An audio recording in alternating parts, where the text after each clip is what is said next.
dear Johann, dear Detlef, dear Wolfgang, good afternoon, and of course, good afternoon to all of you, and thank you for the warm welcome. It is always good to be in Berlin. Just over 36 years ago, on a now famous night in November, NATO Secretary General Manfred Wörner jumped in his car and drove through the night to Berlin. In the rush, he forgot to tell his staff in Brussels where he was going. Manfred was heading home to Germany to join the crowds celebrating the fall of the Berlin Wall. Today, a section of the wall stands at NATO headquarters. It was a barrier to keep people in and ideas out. And now it is a monument to the force of freedom, a reminder of the power of unity, and a lesson that we must stay strong, confident, and steadfast. Because the dark forces of oppression are on the march again. I'm here today to tell you where NATO stands and what we must do to stop a war before it starts. And to do that, we need to be crystal clear about the threat. We are Russia's next target. And we are already in harm's way. When I became NATO Secretary General last year, I warned that what is happening in Ukraine could happen to allied countries too. That we had to shift to a wartime mindset. This year we took the big decisions to make NATO stronger. At the summit in The Hague, allies agreed to invest 5% of GDP annually in defense by 2035. We agreed to increase defense production across the alliance. And we agreed to continue our support to Ukraine. But this is not the time for self-congratulation. I fear that too many are quietly complacent. Too many don't feel the urgency. And too many believe that time is on our side. It is not. The time for action is now. Allied defense spending and production must rise rapidly. Our armed forces must have what they need to keep us safe. And Ukraine must have what it needs to defend itself. Now. Our governments, parliaments, and our citizens have to be in this together, so that we can continue to protect peace, freedom, and prosperity, our open societies, our free elections, and a free press. We must all accept that we must act to defend our way of life now. Because this year, Russia has become even more brazen, reckless, and ruthless towards NATO and towards Ukraine. During the Cold War, President Reagan warned about the aggressive impulses of an evil empire. Today, President Putin is in the empire-building business again. He is throwing everything he has at Ukraine, killing soldiers and civilians, destroying the havens of humanity, homes, schools, and hospitals. So far this year, Russia has launched over 46,000 drones and missiles against Ukraine. Russia is likely producing 2,900 attack drones a month and a similar number of decoys to distract air defenses.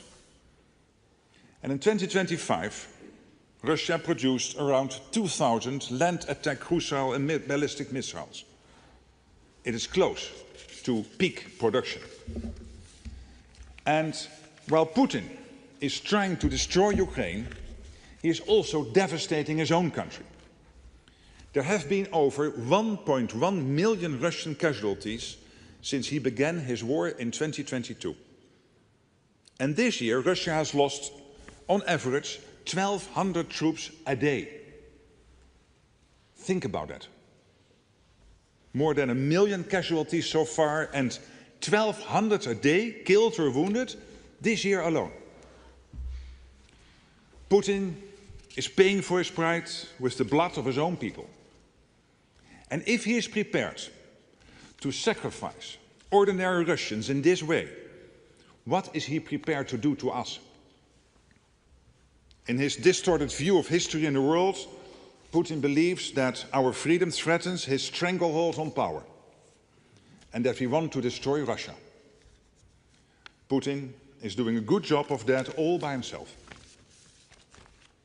Russia's economy is now geared to wage war, not to make its people prosperous. Russia is spending nearly 40% of its budget on aggression. And around 70% of all machine tools in Russia are used in military production. Taxes are going up, inflation has skyrocketed, and petrol is rationed. Putin's next presidential campaign slogan should be, "Make Russia weak again." Not that he is troubled by free and fair elections, of course. And how is Putin able to continue his war against Ukraine? The answer is China. China is Russia's lifeline. China wants to prevent its ally from losing in Ukraine. Without China's support, Russia could not continue to wage this war. For example, about 80% of critical electronic components in Russian drones and other systems are made in China. So when civilians die in Kyiv or Kharkiv, Chinese technology is often inside the weapons that kill them. And let's not forget that Russia also relies on North Korea and Iran in its fight against freedom, with ammunition and military equipment. So far, Putin has only played the peacemaker when it suits him, to buy time to continue his war. President Trump wants to end the bloodshed now. And he is the only one who can get Putin to the negotiating table. So let's put Putin to the test. Let's see if he really wants peace, or if he prefers the slaughter to continue. It is essential that all of us keep up the pressure on Russia and support the genuine efforts to bring this war to an end. NATO support means Ukraine can defend itself today, be in a strong position to secure a just and lasting peace, and be able to deter any Russian aggression in the future. Billions of dollars worth of critical military hardware is flowing into Ukraine, sourced from the United States, paid for by allies and partners. This is firepower only America can provide. We are doing this through a NATO initiative, indeed we call Pearl. Since it was launched this summer, Pearl has supplied around 75% of all missiles for Ukraine's Patriot batteries, and 90% of the ammunition used in its other air defense systems. And I want to thank Germany and all our allies for their support. Pearl is keeping Ukraine in the fight and protecting its population. And I count indeed on more allies to contribute to Pearl and to step up support to Ukraine in many other ways. Because we must strengthen Ukraine so they can stop Putin in his tracks. Just imagine if Putin got his way. Ukraine under the boot of Russian occupation. His forces pressing against a longer border with NATO, and a significantly increased risk of an armed attack against us. It would require a truly gargantuan shift in our deterrence and defense.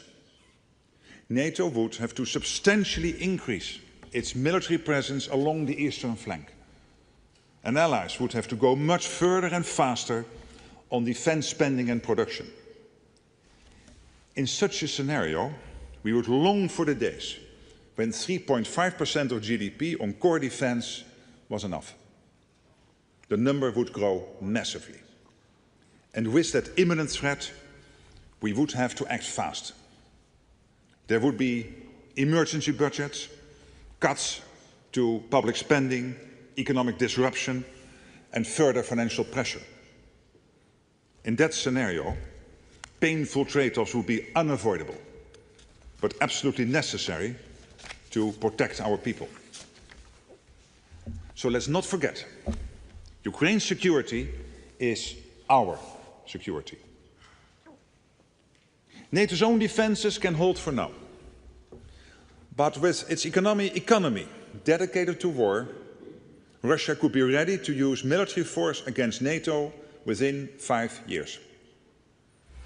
Russia is already escalating its covert campaign against our societies. Russia's list of targets for sabotage is not limited to critical infrastructure, the defense industry and military facilities. There have been attacks on commercial warehouses and shopping centers, and explosives hidden in parcels. And Poland is now investigating sabotage against its railway network. This year we have seen reckless airspace violations by Russia, whether it is drones over Poland and Romania or fighter jets over Estonia. Such incidents put lives in danger and raise the risk of escalation.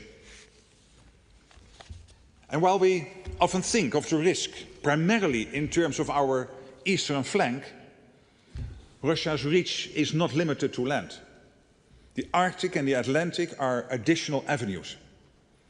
A reminder yet again of why this alliance has been so crucial for so many years on both sides of the Atlantic.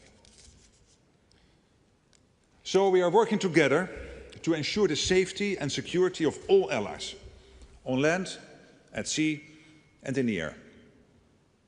We have increased our vigilance and strengthened our deterrence and defense along the eastern flank with Eastern Sentry.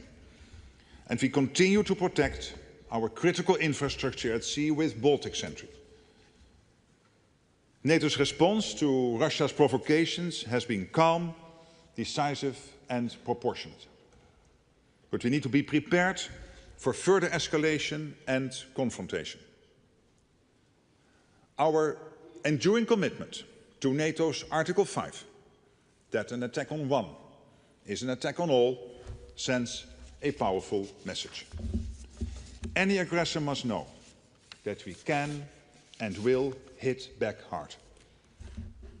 And that is why we made the crucial decisions in The Hague on defense spending, on production and support for Ukraine. And yes, we are seeing important progress. Look at ammunition production.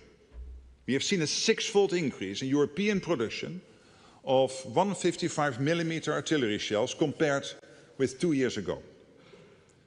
I visited a new factory in Germany, in Unterlüß, this year, which plans to produce 350,000 artillery shells a year. Germany is fundamentally shifting its approach to defense and industry to increase defense production. And the investments Germany is making in its armed forces are extraordinary. Around 152 billion planned for defense by 2029, 3.5% of its GDP by 2029. Germany is a leading power in Europe and a driving force in NATO. German leadership is essential for our collective defense. Its commitment to doing its fair share for our security is an example to all allies. We need to be ready, because at the end of this first quarter of the 21st century, conflicts are no longer fought at arm's length. Conflict is at our door. Russia has brought war back to Europe, and we must be prepared for the scale of war our grandparents and great-grandparents endured. Imagine it, a conflict reaching every home, every workplace. Destruction, mass mobilization, millions displaced, widespread suffering and extreme losses. It is a terrible thought. But if we deliver on our commitments, this is a tragedy we can prevent. NATO is here to protect 1 billion people on both sides of the Atlantic. Our mission is to protect you, your families, your friends, and your future. We cannot let down our guard, and we won't. I count on our governments to keep up with their commitments and go further and faster, because we cannot falter or fail. Listen to the sirens across Ukraine. Look at the bodies pulled from the rubble. Think of the Ukrainians who might go to sleep tonight and not wake up tomorrow. And what is standing between what's happening to them and what could happen to us? Only NATO. I have a duty as Secretary General to tell you what lies ahead if we don't act faster, invest in defense, and continue our support for Ukraine. And I know this is a hard message as we head towards the festive season, when our thoughts turn to hope, light, and peace. But we can take courage and strength knowing that we stand together in NATO, with determination and the knowledge that we are on the right side of history. We have a plan, we know what to do, so let us deliver. We must. Thank you.